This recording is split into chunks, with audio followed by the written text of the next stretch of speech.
halaga ang paglaog ni Kristo sa Jerusalem. Ang aning utubonan sa iyang Ayan mga kantabays, isa sa pinakamalaking puno sa dito sa mga dinadaanan ko. No. Abandonadong tirahan po ito. At ito yung bahay. Abandonado. Na may mga nakatira dyan. No, napabayaan ako siya.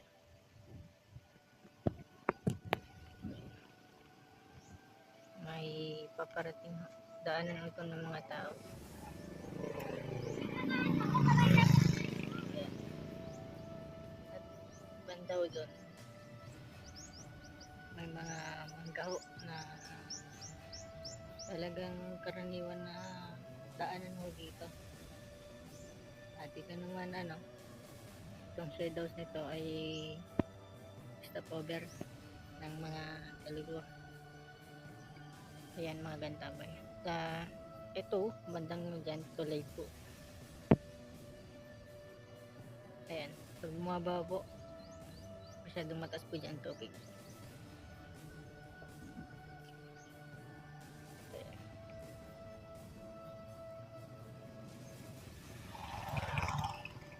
Ayan, kung napadaan ka lang po sa aking YouTube channel, please subscribe, like, and share. At pakihit na rin po notification bell. Ito, nagawin po tayo at tumigil po tayo sa ating pagdi-deliver po ngayon mga kantamay. Grabe po ang init ngayon, kaya ingat-ingat po tayo. Kalimitan po ngayon ay heat stroke. Yung ginamot po natin kanina ay tatawag natin na nabati kanina yung katrabaho natin. So namimilipit sa sakit ng tiyan. So tingnan natin yung aspeto ng sakit ng tiyan niya. At ginamitan na po natin ng tubig at panalangin. Nagkaroon po siya ng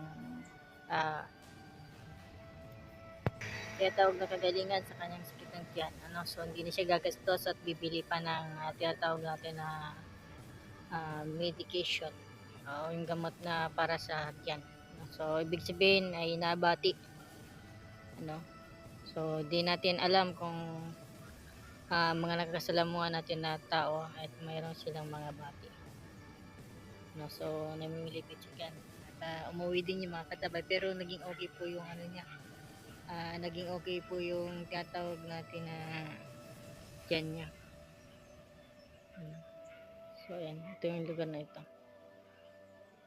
So bibira tayong magawin dito mga kantabay. So every month lang tayo na gagawin dito.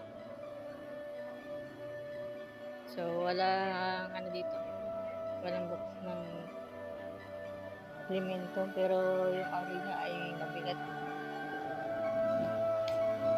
Kaya dito magaling.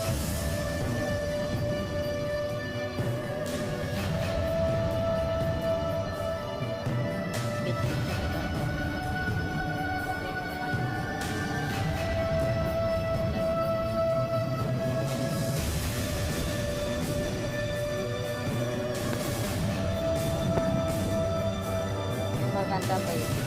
Ito talaga huwag ko tirahan.